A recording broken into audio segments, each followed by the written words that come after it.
The wedding video was supposed to give Lydia one peaceful memory to hold on to, one clean version of the day where the flowers were perfect, the vows were soft, Zac was smiling beside her, and the family looked like they had finally chosen love over judgment. But the moment the raw footage kept rolling past the polished ceremony shots, everything in the room changed, because behind the soft music and the beautiful lighting, there was another sound hiding underneath. A private conversation from the night before the wedding that Lydia was never supposed to hear. At first, she does not even understand what she is listening to because her mind is still locked inside the happiness of the moment on screen, watching herself walk toward Zac, watching people smile, watching the kind of family image every bride wants to believe is real. But then one voice becomes clearer, and suddenly the words are not about flowers, seating, or last-minute wedding stress. They are about Zac, about whether Lydia moved too fast, about whether she really knew what she was doing, and about whether this marriage was something the family could honestly support. Lydia's hand stops on the laptop before she even presses pause, and that tiny hesitation says more than any screaming ever could, because this is not the kind of betrayal that comes with a slammed door or a public fight. This is the kind that hides behind polite faces, behind family photos, behind people who can stand next to you on your wedding day while privately questioning the very choice that brought you there. Zac does not react the way people expect him to react. And that is what makes the moment heavier, because he does not jump up. He does not start blaming anyone. He does not even ask Lydia to play it again right away. He simply stares at the screen like a man realizing that the family he had been trying to earn a place in may have already judged him before he ever had a real chance to be known. And Lydia, sitting there beside him, is caught in the worst possible position, because if she gets angry, she risks becoming the daughter who turned against her family. But if she stays quiet, she risks becoming the wife who let her husband be wounded in silence. And somewhere between those two loyalties, the wedding video stops being a memory and becomes evidence. The painful part is not only what was said, but how calm everyone sounded while saying it, because anger can be explained as emotion, panic can be explained as fear, but calm judgment feels planned. And when Lydia hears her own name in the middle of that conversation, something inside her shifts, because now this is not just about whether they trusted Zac, it is about whether they trusted her. For the first time, she has to ask herself the question that may change everything. Were they protecting her, or were they controlling her? That question sits in the room longer than the audio itself, because Zac finally stands up and walks away without giving her an answer, and Lydia does not chase him immediately, not because she does not care, but because she is still staring at the frozen frame of her own wedding day, trying to understand how the happiest footage of her life just opened the loneliest wound. By the time she picks up her phone, her face is no longer shocked. It is quiet in a way that feels dangerous, and she types one message into the family group chat, a message so simple that nobody can pretend they do not understand it. Tomorrow night, everyone needs to come to the house, because there is something from the wedding video they all need to watch together. Lydia waits until the house is quiet before she plays the footage again, and this time the wedding does not look beautiful the way it did a few minutes earlier, because now every smile on the screen feels like it is hiding something. Every soft laugh in the background feels like it belongs to a room she was never invited into, and every second of silence before the voices become clear makes her wonder whether the truth was sitting inside this video from the beginning, waiting for the right moment to destroy the version of the day she had been trying so hard to protect. The first time she heard it, all she felt was shock.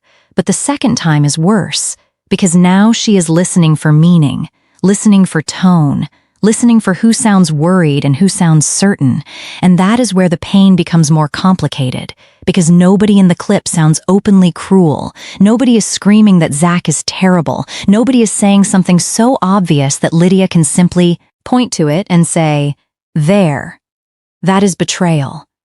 But instead they sound calm, careful, almost reasonable, and somehow that makes it hurt deeper, because the words are wrapped in concern while still cutting straight through the center of her marriage. One voice says Lydia looks happy, but happiness is not always wisdom.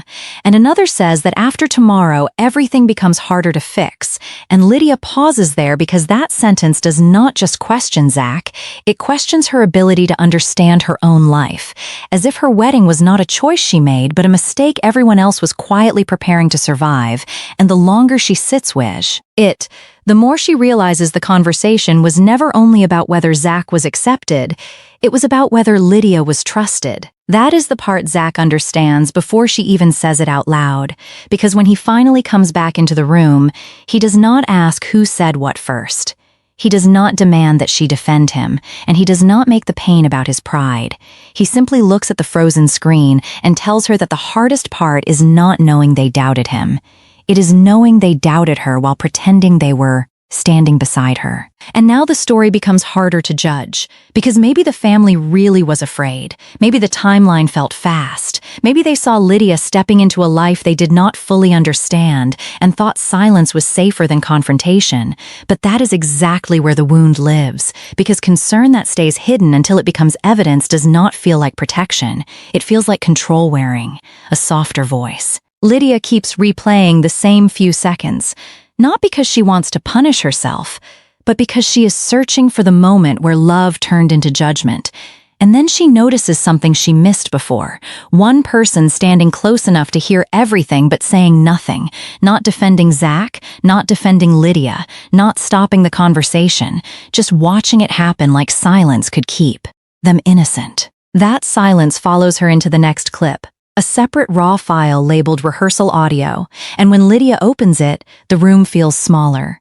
Zac leans forward without speaking, and one voice comes through just clearly enough to change everything. If she hears this, she will never forgive us. By the time everyone walks into Lydia and Zac's house, the room already feels like it has been holding its breath before anyone even sits down, because Lydia is not moving around like a nervous host trying to keep the peace. She is standing near the table with the laptop open, the screen dimmed, and Zac beside her in that quiet way that makes people more uncomfortable than shouting ever could, because nobody knows if he is angry, hurt, done, or simply tired of trying to earn a place in a family that may have decided against him before the wedding ever happened. The family arrives expecting tension, maybe even tears, but not evidence. And that is why the first few minutes feel so dangerous, because people keep looking at the laptop like it is another person in the room, one that knows too much, one that cannot be argued with, one that does not care who meant well or who feels misunderstood. And Lydia lets that silence stretch just long enough for everyone to understand that this is not going to be another conversation where feelings get softened until nobody has to take responsibility. When she finally plays the first clip, nobody speaks at first, and that silence is almost worse than the audio itself, because every face at the table begins to change in a different way.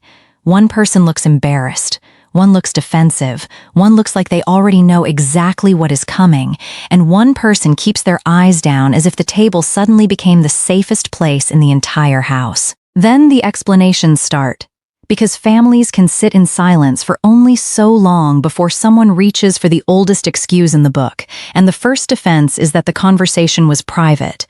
But Lydia does not flinch when she says that her pain was private too, and suddenly the room is not arguing about a video anymore. It is arguing about who gets privacy, who gets protection, and who was expected to swallow humiliation quietly so everyone else could keep calling it love. Someone says they were scared for her, that the relationship moved fast, that no one wanted to see Lydia hurt. And for a second, the room almost softens, because maybe there is truth in that. Maybe they were afraid. Maybe they did not know how to say what they felt without sounding cruel. Maybe they were watching her make a life-changing decision and felt powerless. But then Lydia asks the question that cuts through every excuse on the table.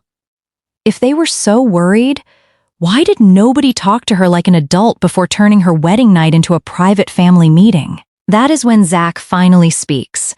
Not loudly, not dramatically, but with the kind of tired honesty that makes the room harder to breathe in. And he says he was never asking them to love him overnight. He was only asking them not to treat him like a threat. And that one sentence changes the shape of the argument, because suddenly, this is not just about whether the family had concerns. It is about whether Their concern became a wall that Zac was forced to climb while Lydia stood between the man she married and the family that raised her. And just when it seems like the argument has reached its worst point, the quiet person at the table finally admits they should have said something that night. They should have stopped the conversation. They should have reminded everyone that Lydia deserved honesty before judgment. And now the room fractures in a new way because the problem is no longer only who spoke against Zac, it is who stayed silent. While Lydia was being discussed like a decision the family had the right to review. Lydia pauses the second clip before the most damaging part plays, her hand resting over the trackpad while everyone watches her, and the person who stayed quiet looks up with a face that says the truth is bigger than the footage, bigger than the wedding, bigger than one painful night, and then they finally say the words nobody at that table was ready to hear. The wedding conversation was not the first one. It was just the one that got recorded. The room does not explode after that confession. And somehow that makes it worse. Because once the quiet family member admits the wedding conversation was only the one that happened to be recorded, everyone at the table understands that the real damage did not begin with the video.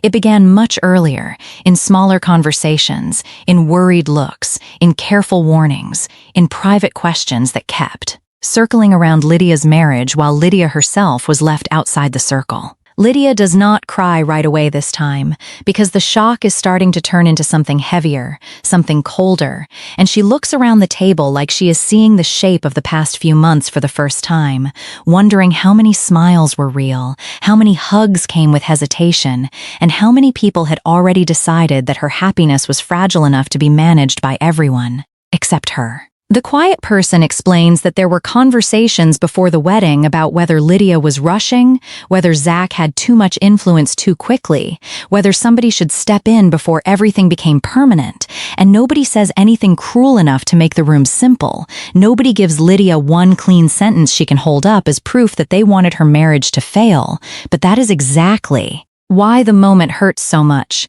Because the family can still hide behind concern while Lydia is left holding the impact.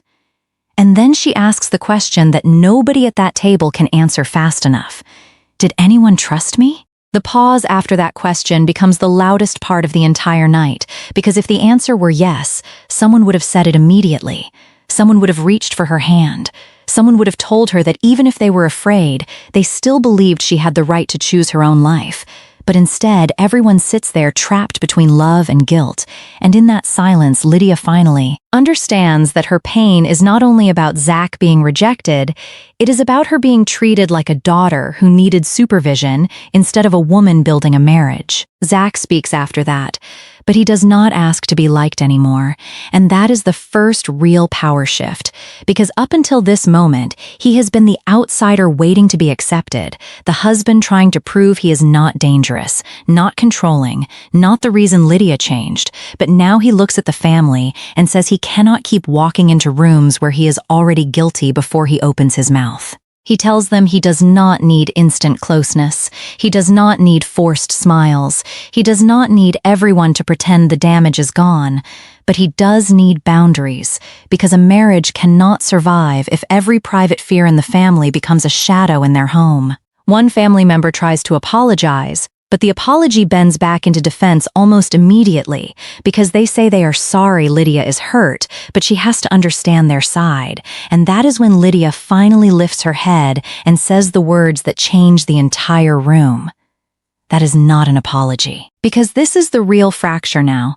Not whether the family hated Zac, not whether they meant to hurt her, not even whether the concerns were fair, but whether they can admit that their concerns still cause damage, whether they can see that good intentions do not erase humiliation, and whether they can stop asking Lydia to comfort the same people who made her feel alone. Then Lydia reaches beside her chair and pulls out a folded handwritten page, and Zac looks at it like he knows what it cost her to write it, while the family watches the paper like it might decide the future of every relationship in the room. And Lydia begins with one line that makes the entire table go still. I love this family, but I will not let this family turn my marriage into a trial. Lydia does not read the letter like someone trying to win an argument. She reads it like someone who finally understands that peace without respect is not peace at all. It is just silence, dressed up nicely enough for the family to sit through dinner, and as her voice moves through the first line, the entire room seems to understand that the question is no longer whether anyone had concerns before they wedding, because that part is already clear. The question now is whether those concerns gave anyone the right to make Lydia feel like her own marriage had to stand trial before the people who were supposed to love her. She tells them that if they are worried about Zac, they can bring those worries directly to both of them. Not through side conversations, not through careful whispers, not through family meetings where Lydia becomes the subject, but never the person being trusted with the truth. And she says there will be no more smiling in front of them while doubting them in private. No more treating her choices like temporary mistakes she will eventually outgrow. And no more making Zac prove every time he walks into a room that he deserves the seat he already earned when Lydia chose him. One person pushes back and asks if that means the family is not allowed to have opinions anymore, and for the first time all night, Lydia does not look wounded by the question, she looks ready for it, because that is the difference between a daughter begging to be understood and a wife finally defining where the line is, and she says they can have opinions, they can have fears, they can even have doubts. But they cannot make her marriage answer to them like every private decision belongs to a committee. Zac speaks only once, and he keeps it simple, because this moment cannot become about him taking over the room, and he says he does not need a perfect family. He needs an honest one, and somehow that sentence does more than any long defense could have done, because it reminds everyone that he was never asking to be worshipped. He was asking not to be secretly rejected while everyone called it protection. The family does not respond in one clean emotional wave, because real damage rarely ends with everyone crying and hugging at the exact right moment. One person apologizes with the kind of quiet sincerity that actually lands. One person still looks like they believe Lydia is being too harsh, and one person says nothing at all, which may be the most honest response in the room, because some people need time to realize that losing control is not the same thing as being abandoned. And that is where Lydia finally answers the question that has been sitting over the entire night. Maybe her family believed they were protecting her, but the way they protected her made her feel doubted, managed, and alone. And love that cannot trust you to choose your own life starts feeling less like safety and more like control. The wedding footage did not create the family war. It revealed the war that had already been happening quietly under smiles, under concern, under polished family language, and under every moment where Lydia was expected to be grateful for protection that made her feel small, because the camera did not need to catch every word to catch the truth. It only needed to show what nobody wanted to say out loud. By the end, Lydia has not chosen Zac over her family, and she has not chosen rebellion over love. She has chosen adulthood over permission, and that is why the room cannot go back to what it was. Because once a family sees the grown version of someone they were used to guiding, correcting, and rescuing, the hardest part is not hearing the boundary. It is accepting that the person who said it might never become small again. But even after the letter is folded, the footage is closed, and the room finally starts to breathe again. One question is left hanging in the quiet, because Lydia may have found her voice. But can Zac ever fully trust the people who made him feel unwanted before the marriage even had a chance to begin?